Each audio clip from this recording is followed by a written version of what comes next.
My fellow frauders, 126 years ago, January 10, 1899, at the campus of Illinois Wesleyan University, our five founders, Joseph L. Settles, Clarence A. Mayer, Owen I. Truitt, C. Roy Atkinson, and James C. McNutt, gathered to discuss the formation of a new society.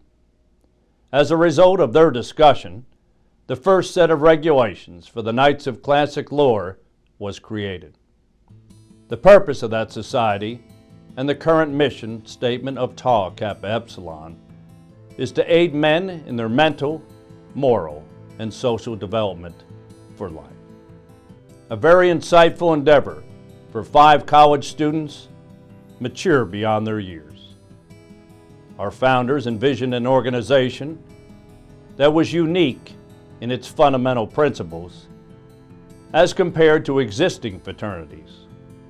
As a result, they established a fraternity whereby the primary requisites for membership would be based on personal worth and character, rather than the wealth one possessed, the honors or titles that one had been bestowed, or the rank one had achieved in the social ladder of society. In other words, all members and potential members are viewed equally and treated with due respect. This basic principle continues to be upheld within the fraternity in today's society. Tau Kappa Epsilon has maintained and adhered to its statement regarding non-exclusivity throughout the 126 years of our existence. After their recognition on campus, the Knights of Classic Lore were approached by a local chapter of Phi Delta Theta. As a result, a petition was presented to Phi Delta Theta's national organization in 1902, which was formally rejected.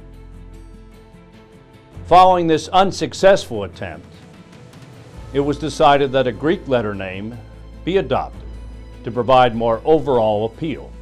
The Greek letters Tau, Kappa, Epsilon were selected.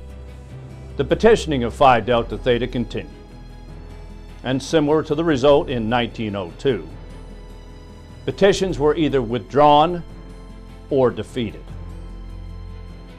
The turning point for Tau Kappa Epsilon to become its own national fraternity took place in 1907, when Frater Wallace G. McEvilly presented his opportunity at a defeat speech.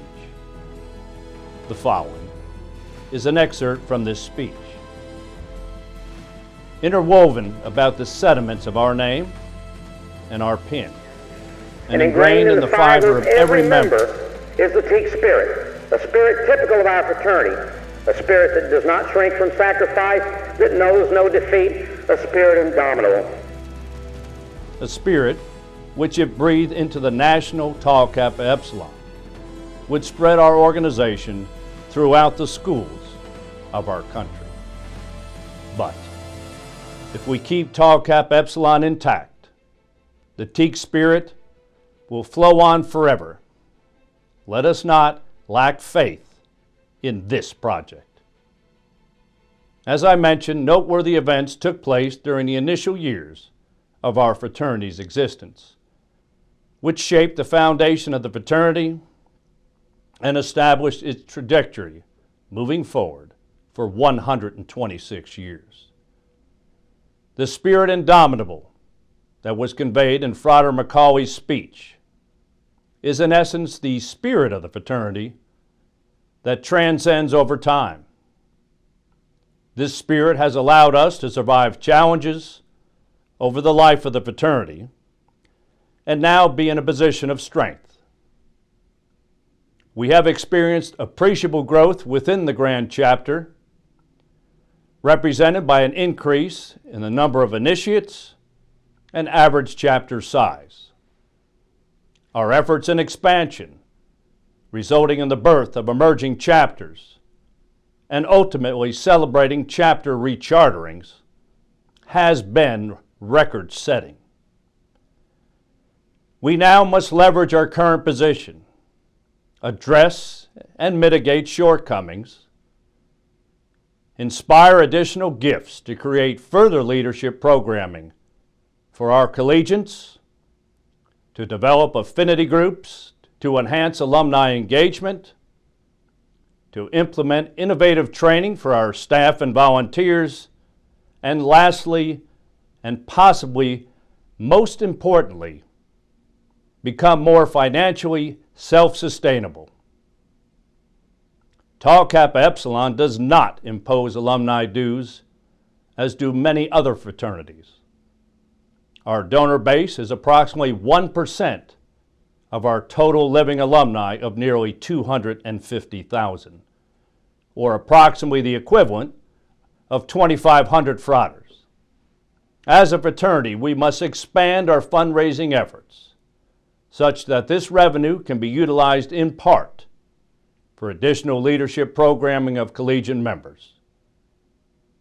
The Grand Chapter has grown to over 11,000 members, and Leadership Academy, province forums, and regional leadership conferences reach only approximately 2,000 members annually. The Grand Council, the governing body of Tau Kappa Epsilon, is working in collaboration with the TKE Foundation to provide a strategy to increase our revenue over the next 3 to 5 years, to secure the future of the Grand Chapter and its membership. My humble request would be to pay back your positive and life-altering experience and invest in others desiring that same experience. The appropriate vehicle to facilitate this is the Life Loyal TKE Fund. One of my best decisions in life was to attend the University of Missouri-Rolla and join Tau Kappa Epsilon. I believe that nearly all of us can make the same claim regarding the university or college one attended and joining Tau Kappa Epsilon fraternity. Many of our college friendships began with TKE and have been sustained throughout our lifetime. The good fortune to act on that opportunity to become a member of the greatest fraternity on earth has resulted in our personal benefit and development. What we experienced on the undergraduate level and bonds that exist today with our fratres aligns with the Fraternity for Life statement each of us has recited at the altar when formally committing to our fraternity. Why then would we not want others to follow us and to provide for the same unique opportunity that we have?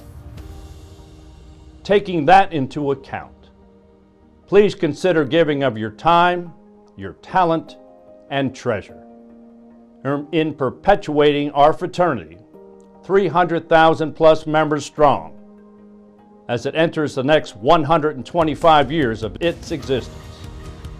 Happy Founders Day, fratres, and please take a moment to reflect back on what transpired that night in January of 1899 in Bloomington, Illinois, where 5 undergraduate students at Illinois Wesleyan University founded the Knights of Classic Lore, which ultimately became Tau Kappa Epsilon International Fraternity.